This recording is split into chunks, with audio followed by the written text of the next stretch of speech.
জিয়াকেই হত্যাযোগ্য করছে। আমার একটাই কথা, আমার বাংলাদেশের জনগণ, সামনে ইলেকশন আসতে আছে, এই ইলেকশনে কোনো মার্কা দেখে কি আমরা ভোট দেব না? কোন মার্কা দেখে ভোট দেব?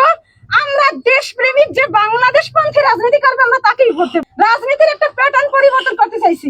এই হাজার হাজার মোটরসাইকেল, হাজার হাজার মানুষ টাকা দিয়ে মিছিল করানো, এগুলো বন্ধ করতে হবে। যদি এগুলো বন্ধ হয় তখনই ভালো মানুষ রাজনীতিতে আসবে। যদি টাকার খেলা না থাকে, টাকা দিয়ে ভোট কেনা যাবে না। আমার একটাই কথা, আমার বাংলাদেশের জনগণ, সামনে ইলেকশন আসতে আছে, এই ইলেকশনে কোনো মার্কা দেখে কি আমরা ভোট দেব না? কোন মার্কা দেখে ভোট দেব? আমরা দেশপ্রেমিক যে বাংলাদেশ পন্থী রাজনীতি করবে আমরা তাকেই ভোট দেব। আমরা বাংলাদেশ পন্থী রাজনীতিবিদ চাই এখানে। আমার বাংলাদেশের স্বাধীন সার্বভৌমত্ব রক্ষা করতে চাই। আমার বাংলাদেশের স্বাধীন সার্বভৌমত্বের উপর যে আঘাত আনবে সে যত বড় ক্ষমতা সম্পন্ন হোক, এই বাংলাদেশ প্রেমী জনগণ তাকে টেনে হিঁচড়ে নামাবে। আপনারা পারবেন না আপনারা এই কাজটা? আপনারা কি ক্ষমতাকে ভয় পান? ভারতকে ভয় পান?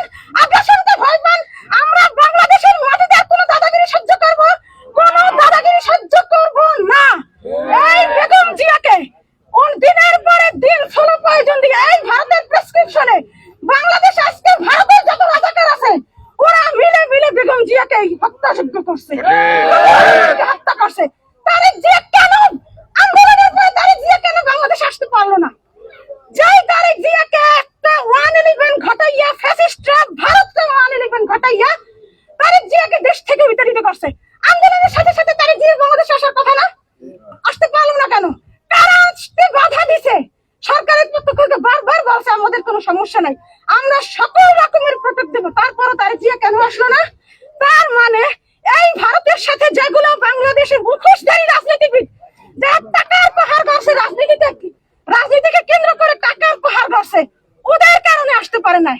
ওরা তারেক জিয়াকে বারবার ভয় দেখাইছে, এটা করতে হবে, ওটা করতে হবে, ভারতের সাথে নেগোসিয়েশন করতে হবে, আর নাহলে আপনাকে বাড়ি ফেলাইবে।